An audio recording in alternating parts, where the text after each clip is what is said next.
Europe 1. Canal vous a fait un procès quand vous êtes parti. C'est pas bien. Vous êtes toujours fâché avec eux? Vous arrivez à vous Je réconcilier? suis pas fâchée, mais je suis contente d'avoir gagné, quoi. C'est tout. Et ils ont, voilà, en général, je pense que quand on est une grande chaîne, un grand groupe comme celui-là et qu'on s'attaque à un salarié, on pense gagner. Donc je trouve ça assez bizarre de jouer perdant. Vous avez trouvé ça mesquin? Oui. Bah oui, parce que enfin voilà, tout s'était bien passé. J'ai toujours été extrêmement loyale. J'ai jamais démarché une autre chaîne. J'ai toujours fait tout ce que je pouvais pour que l'émission demeure, vive, réussisse. Et voilà, et j'ai pas compris effectivement que ça se termine comme ça. Ce qui vous a fait partir, c'est quoi? C'est l'argent? Ah bah non, ah non. Vous gagnez moins que sur Canal? Ouais. Ah oui. Oui, je gagne moins. Alors je travaille plus. vous faisiez n'importe quoi. Alors que vous faisiez une hebdo sur Canal. Ouais, je faisais. Et donc là, vous êtes en quotidienne et vous gagnez moins. Bah, c'est passer du privé au service public, c'est tout.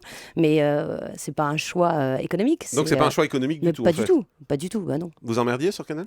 Je m'emmerdais pas du tout. Mais vous savez, le problème, c'est qu'on était à la fin d'un cycle. L'émission avait perdu 40% en temps. Avait aussi beaucoup bougé d'horaire. Bougé de créneau 2 fois, voilà. Et puis je sentais aussi que c'était pas une année politique la dernière année. C'est vrai qu'il y avait, même les invités étaient pas comme avant. C'est-à-dire qu'en période électorale, en période présidentielle, vous avez des invités qui sont tous des candidats qui vous présentent un projet de société. Et puis là, l'année d'après, c'est pas pareil en fait. On défend des petites mesures. Ils sont plus tendus, ils s'énervent.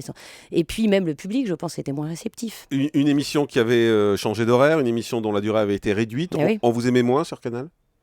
Je sais pas si on m'aimait moins, mais c'était un peu une période de désamour?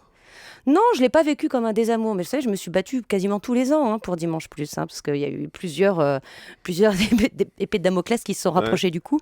Mais sur vous, sur l'émission? Sur l'émission. Ouais.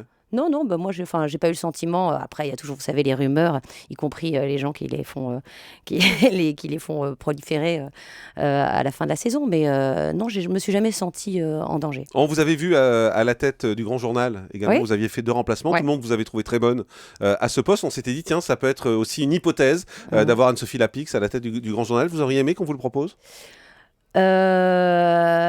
Non, puisque en fait, quand j'ai fait ces essais, j'étais déjà en train de discuter avec France 5. D'accord, donc il n'y avait pas du tout pour vous... C'était une sorte d'essai pour France 5. En fait. Ils vont aimer ça, Canal. Je pense que vous allez vous prendre un procès en sortant. Je crois que le producteur du Grand Journal en avait un petit peu conscience. Europe 1.